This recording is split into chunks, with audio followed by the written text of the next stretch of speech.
The door of the mental hospital locks noisily behind me, and I realize that I've already succumbed.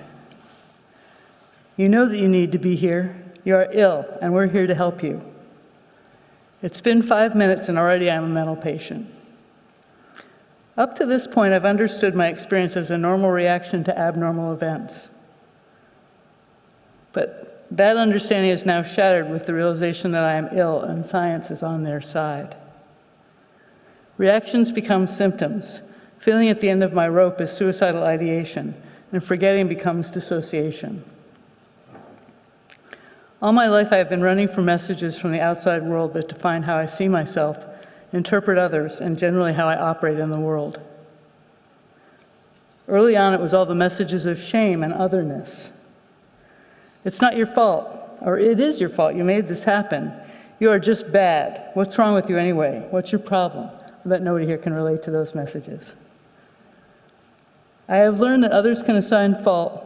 Somehow it always seems to be mine, and the pain is controlled by the person who has the power.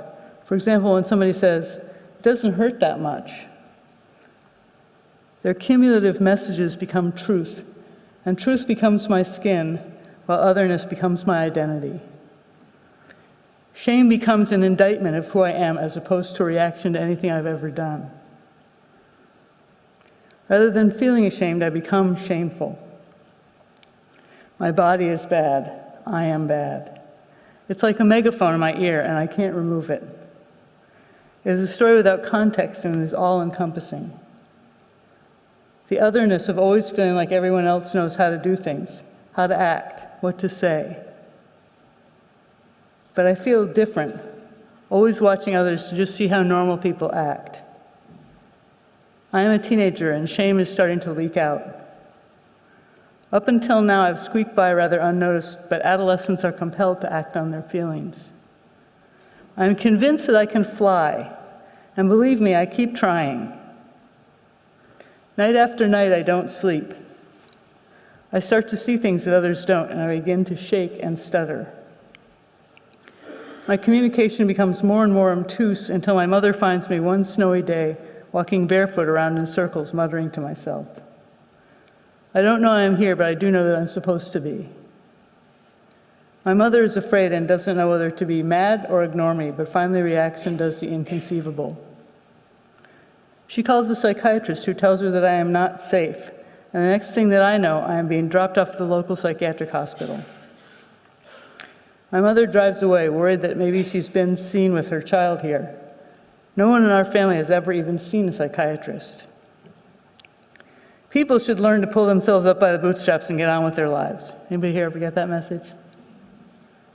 This is the late 60s and early 70s, not times when it is yet cool to be crazy. I live in a small, waspy New England town where everyone wears the same clothes, goes downhill skiing on weekends, and has vacations at their summer homes. If they have any problems, they don't tell, although I can remember a time when my friend's 16-year-old sister got pregnant and was sent to Florida. When she finally came home, she was the person everyone in school gossiped about, but no one ever talked to. I walk in the door of the psychiatric hospital and fearfully go inside.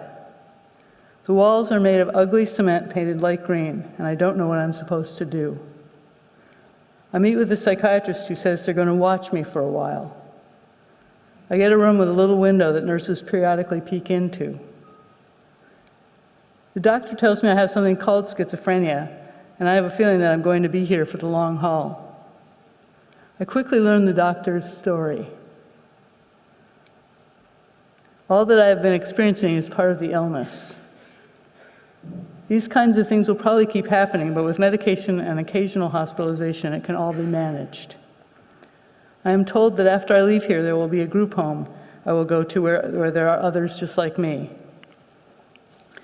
Those others like me include my roommate, who is just in for medication adjustment.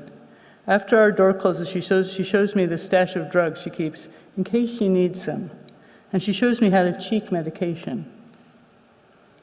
The drugs make my tongue thick, and I am leaning down to the ashtray to smoke my cigarette because it's too much effort to reach out my hand. On New Year's Eve, we are taken around town for a walk. We are a herd of sheep, and the nurse is our shepherd. My legs are heavy as lead, and I pick them up with my hands to put one foot in front of the other. Come on, legs, I say. Move. My roommate gives me the signal that I shouldn't say anything. On the ward, it's the staff versus the patients, and each has their own power. I learned to hoard sharps and pills for the times when I might need them. And they tell me many times a day, you are sick. You need to be here. Just do what the doctor tells you to do. One day I commit an act of revolution. I take the LSD that my roommate has given me, thinking it will help me tolerate occupational therapy where we make belts. That always weirds me out that we made belts in occupational therapy somehow. I had mine for the longest time too, but just before it kicks in, I am told that I have to go have an EEG, whatever that is. I am paraded through a tunnel to the regular hospital. When I get there, they tape electrodes to my head. Is this for real? I am in outer space and the technicians are aliens. When it's all over and the drugs wear off, I go see the psychiatrist for the results. He says it was the strangest thing. There was no brainwave motion at all. I freak, thinking he's found out about the LSD, but he's joking. Very funny. After several shock treatments and large doses of Thorazine, I am discharged, for better or worse, to my parents' custody. The halfway house plan somehow never materializes. I vow never to speak of this experience again, lest the family secrets. At home, I belong to a band. I'm a musician, and it is the one thing in my life that makes me feel whole and real. I will never tell the other band members that I've been in a mental hospital, but inside I still know that I'm crazy. I put all my intensity into music and try hard to put the strange experiences and feelings into my playing. I just never want to end up hospitalized again. The other band members seem to somehow understand the intensity of my feelings. We talk, and I begin to understand the power of true dialogue. We all speak from our hearts simultaneously, create something altogether new, albeit elusive. That's something I'm going to talk about quite a bit over the next wee while. We connect in some special way, as if our true language is music, and through it we all know what we mean. It is my head that won't change. I go on to college and find that there are others like me who also struggle to comprehend what their feelings and experiences actually mean. We are all curious about reality. This takes care of the feeling side of things, but I still struggle with my thoughts, trying to understand my own experience. I study phenomenology, trying to get to the essence of things. Is there a truth, or is it all relative and constructed? I'm curious about how meaning gets made, how things get defined to be one way or the other. I have some great conversations, but on the inside, I still know that I'm bad, crazy, or different. I decided the only language with any credibility for me is music. For years, this back and forth between head and heart served me well, until I'm going through a divorce, single parenting 3 small children, working part-time at the local boarding school, and quickly going broke. Although I am teaching music, I know that I am a fake, because my music school experience was too short. But I love the energy of the teenagers, and so I want to keep them from learning to think that their intensity and their ideas are crazy. One summer, one of the kids in the band is killed in a car crash. The school wants to hire a grief counselor so that the other kids can get help. I pull them all together and we talk. We decide to spend the summer writing a piece of music for our young friend to perform at the beginning of the next school year. Over that summer, the music that we play not only speaks of our grief, but binds us together in a way that transforms much of the pain. The summer is over. The kids graduate, and I know that I've got to do something else. I decided that maybe a master's in social work is how I can learn to work with teenagers using music as a medium. It occurred to me that many of the kids that I worked with in the music department were the same kids that got talked about in faculty meetings as having problems. The other teachers thought that they were not university material and suggested they get into counseling. I have hope that I can create a new kind of opportunity to build voices rather than silencing kids as I had been silenced.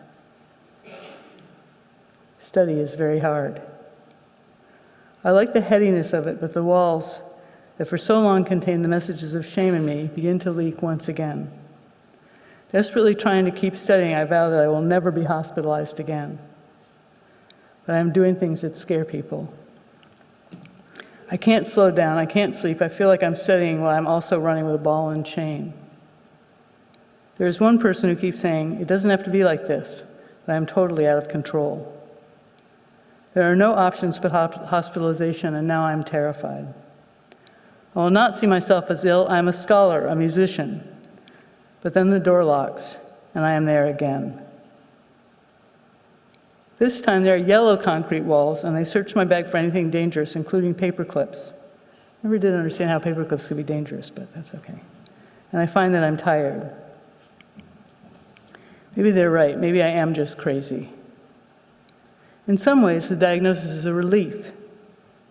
I no longer have to take responsibility for myself. That is good because the responsibility of parenting 3 kids with no support and too little money has been grueling, and I am very tired. But then they suggest I go on disability benefits, perhaps give up custody of my children, that I am far too ill to care for them. They think they know. Right then, there's a little spark of anger. Who are these people, I think? But almost as soon as it flares, the spark expires. I am too worn down to fight them. It has been too long a haul. They are too clear that they know what they know and that nothing I know about me matters. Soon I am just doing what they say. It appears to work. For a while, I go back to my life and just cope. And then it happens again. I am back in the hospital. This time something happens that revives my anger. My lawyer calls me shortly after I am admitted and says that my ex-husband is demanding custody of my children. He doesn't really want to pay child support. The nurses, however, say that I can't worry about that now. I'm here because I need to be. Another patient sits with me through my hysteria, and when I can listen, she says to me that she was told, too, that she would lose her children. She is angry and challenges me to think about what's important. My love for my kids, the connection we have, the emotionally abusive life that we will have with him.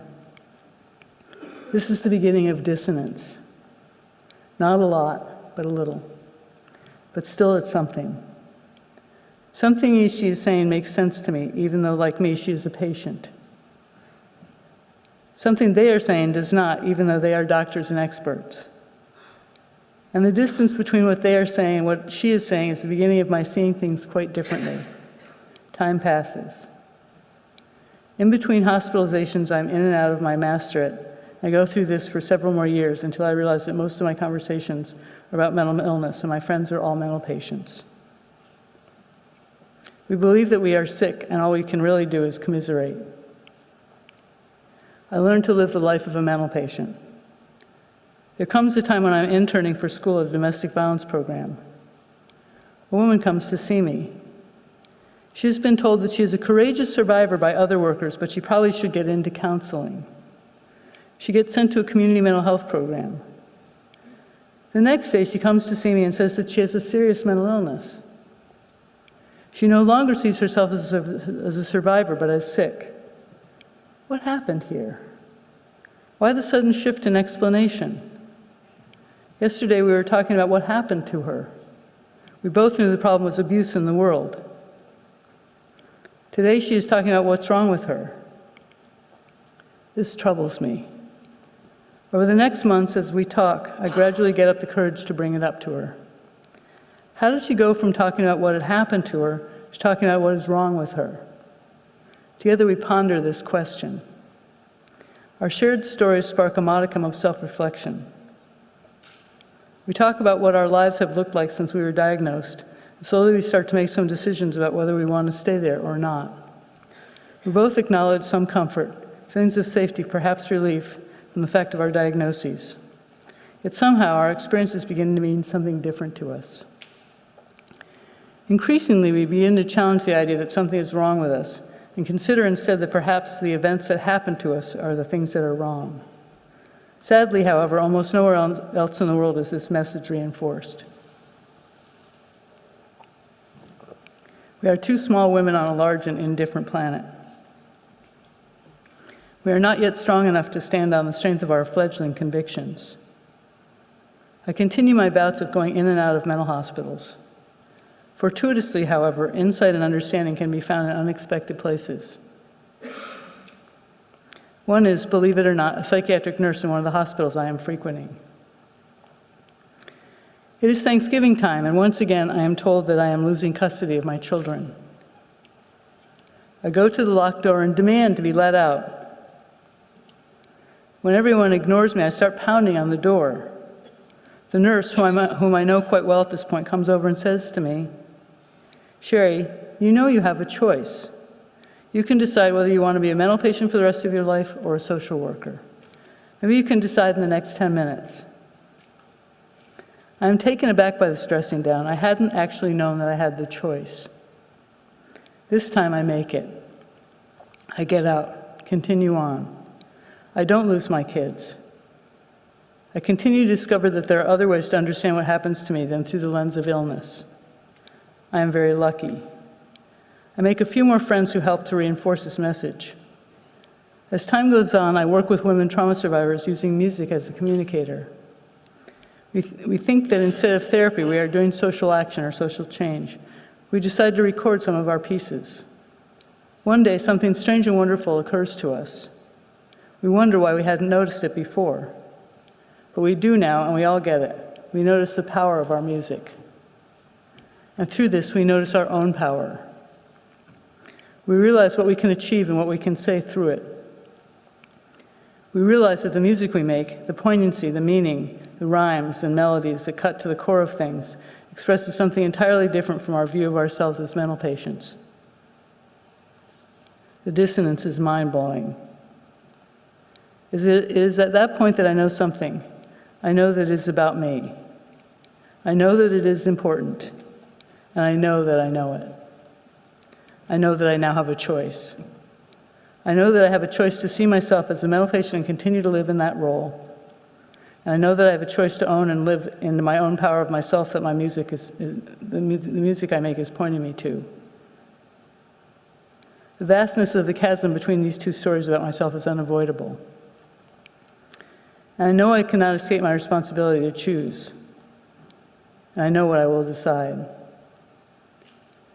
My internship in the Domestic Violence Center ends, but my work continues. I decided to find some way to work with the idea that stories can be redefined. I am betting that there are others, like me, who have been stuck in the mental illness story that is not of their own choice or making. I want to find out whether through dialogue, we might be able to redefine ourselves and our experiences along the lines of my experience with the Trauma Survivors Band. I start making some calls. I find that there's interest in the state level on developing what are called peer support programs. I talk to the director of what's called then the Office of Consumer Affairs and tell him about my experience with the women at the Domestic Violence Center. I tell him how their abuse stories get lost, how they go into a mental health agency, then get help with their experience of being abused, and come out instead with a diagnosis of mental illness and a bag full of medication. I tell him how this leads to more and more psychiatric involvement and less community involvement. I confide in him my conviction that services are turning survivors into patients. When I ask him, are there resources for people who have become stuck in this situation? To my surprise, he tells me there is some seed money available for peer support. He explains that peer support is provided by people who have been consumers of mental health services who want to support others in a similar situation, a bit like AA, 12-step programs. He hopes that there will be enough interest to start a program that will provide an alternative to traditional services. I tell him that this sounds amazing. It's not long before I take the job as director of the project. I have two missions: to keep people out of psychiatric hospitals and to continue working with women who have experienced past violence to keep them from seeing their experience as illness. This is when I learn about drop-in centers.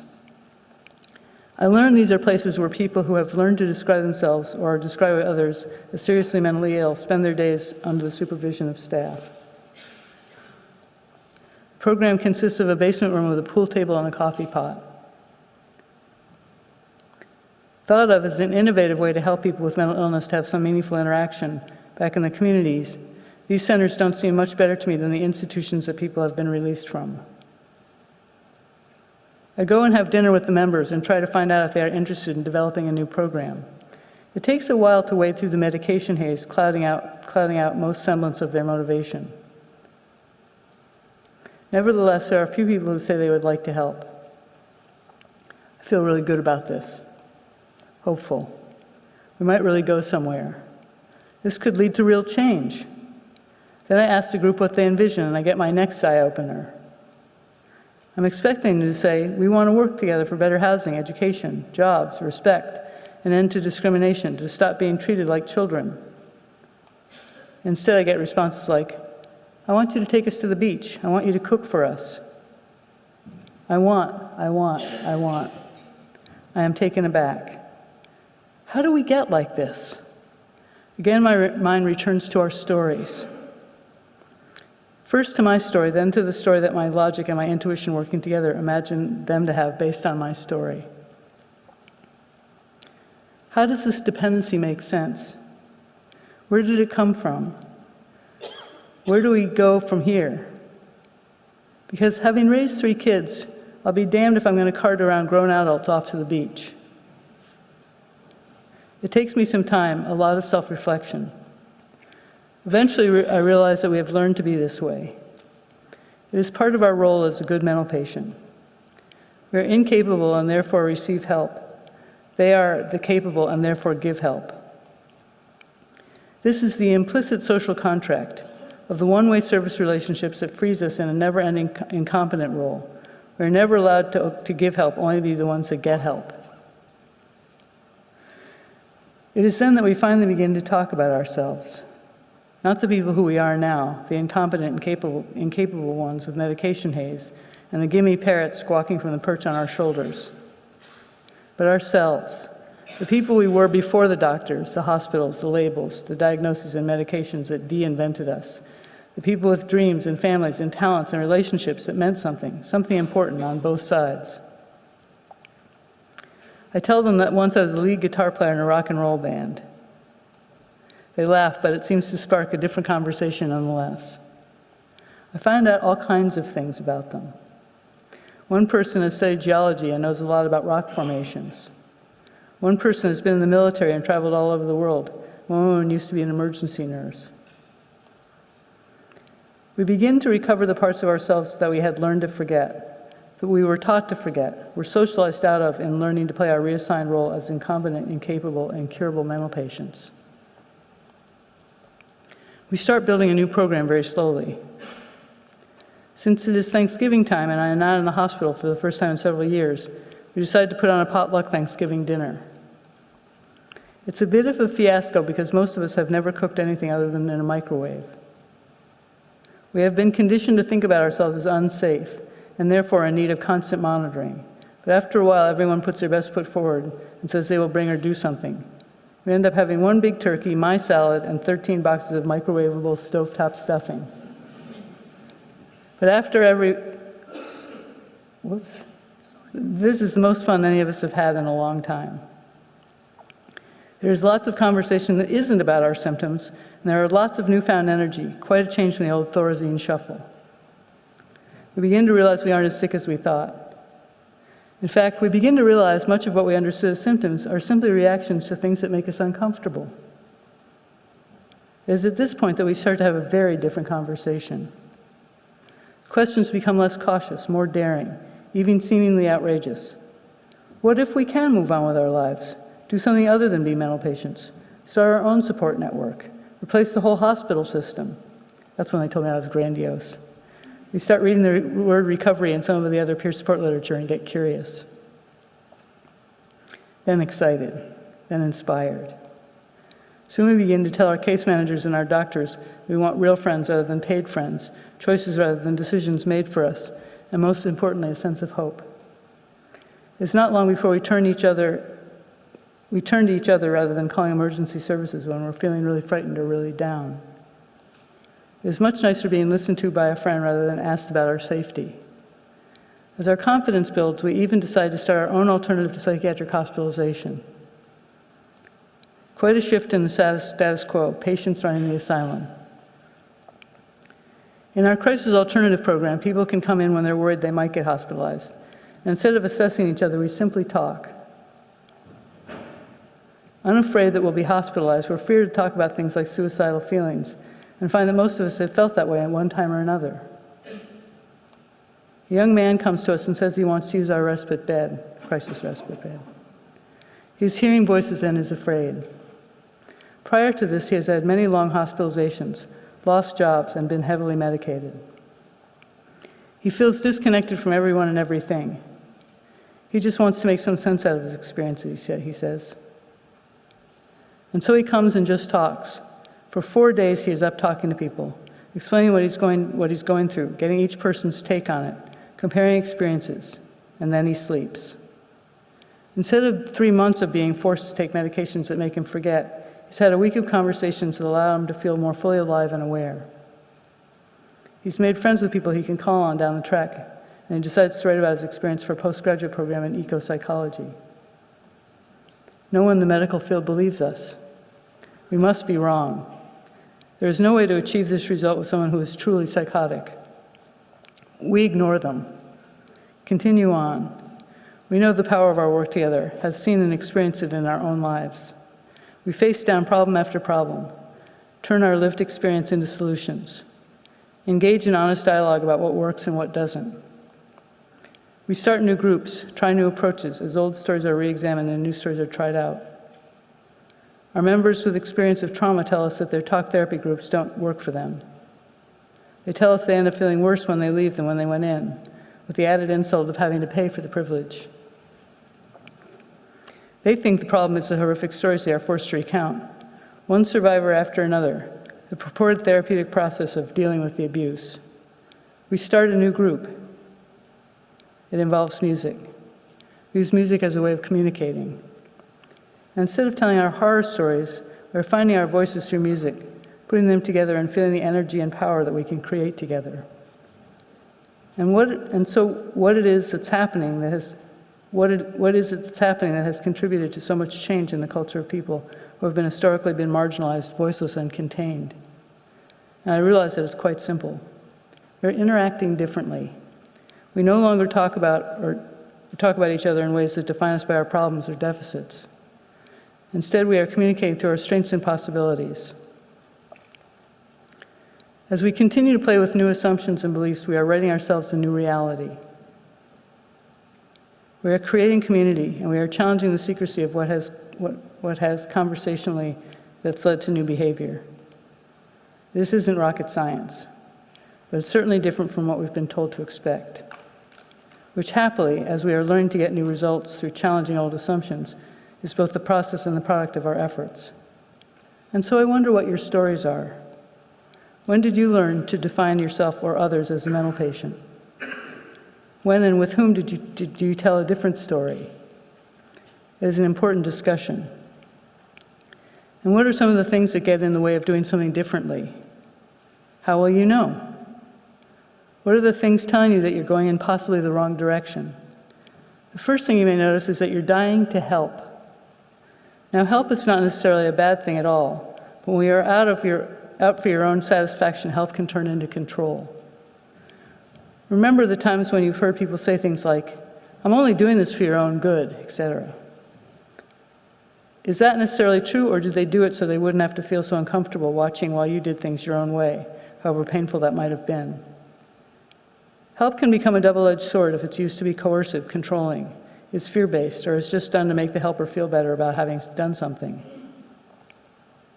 Let's think of an example. Someone you know seems to be really self-destructive, is always doing things that seem to take him or her away from what she or he seems to want. For example, your friend says she wants to get better, to work on recovery, etc., but you see her doing things to get in the way, like having a second glass of wine, like not exercising, like sitting around reading all day when he or she could be out looking for a job. You say to yourself, if I really wanted to get better, to recover, I would be doing everything people told me to do. But maybe this is not the way your friend learns or gets things done. Or maybe he or she learns differently than I do. And that is the key, right there, learning. What happens if we take the time to learn a little bit more about our friend? What if the second glass of wine loosens her up enough to go to the interview she is dreading? What if not exercising but sitting around reading all day is exactly what he or she needs to do to get up the next day to go to the interview? And this is the lesson for us. Our assumptions about what others need is not always, if ever, accurate. Our assumptions are based on our perspective, our worldview. They are there because they belong to us and to our way of knowing, but try and impose them on someone else and you may find that you are not only not helpful, but losing a friend at the same time. In other words, we focus on the space between us, what is happening right here, right now, that either can move us forward or back.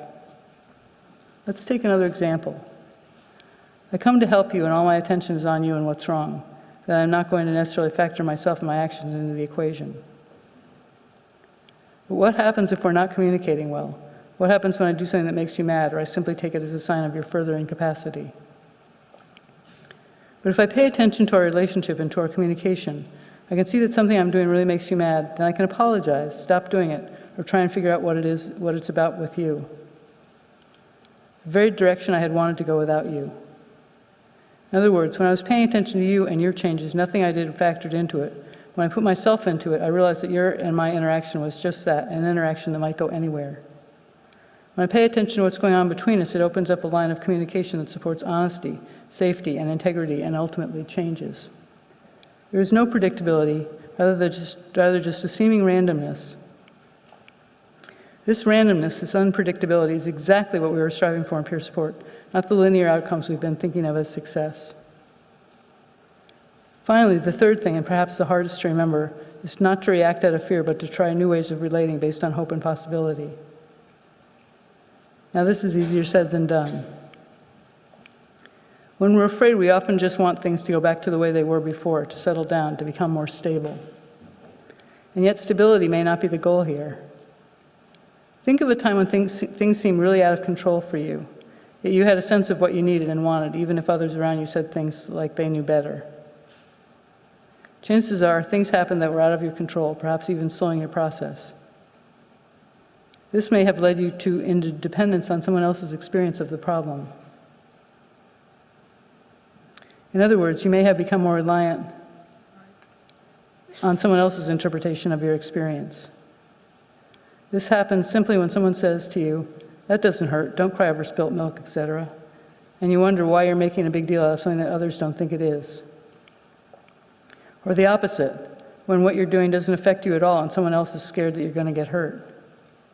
And they continuously say, "Be careful." Pretty soon you're terrified of something bad happening and reacting to their fear. This leads to complicated dynamics where one person's emotions drive the reaction of the other person. This is too often what happens in mental health services when they tell us we are helpless, etc. We've learned to be that way based on their fear. And so we are going into doing peer support with a focus on learning rather than helping, with an attention to the relationship rather than on the individual, and on to creating opportunities for hope and possibility rather than fear and power and control, or at least we try. This leads to complicated dynamics where one person's oops, you got the wrong slide there. You're going backwards. Keep going. Keep going. Keep going. Sorry, our technology is not happening here. Anyway, I guess I'll finish up by saying what's really important here is that we really focus together on building these relationships that are focused on hope and possibility. It's important that we strive for doing something different, really focusing on mutuality. And I'll just finish by saying I don't think it's about equality so much as it's about mutuality. Because I think equality gets messed up when you have one person that's paid, and that gets into all kinds of power dynamics that get tricky. Mutuality is the dynamic of building dialogue, building shared meaning, really getting to know each other in ways that open up stories and continue to help people change and grow and see things in new ways. I think when we focus on mutuality and the power of hope and possibility, we really change the world in all kinds of ways that are much bigger than peer support. And so I'll end with that, and thank you very much.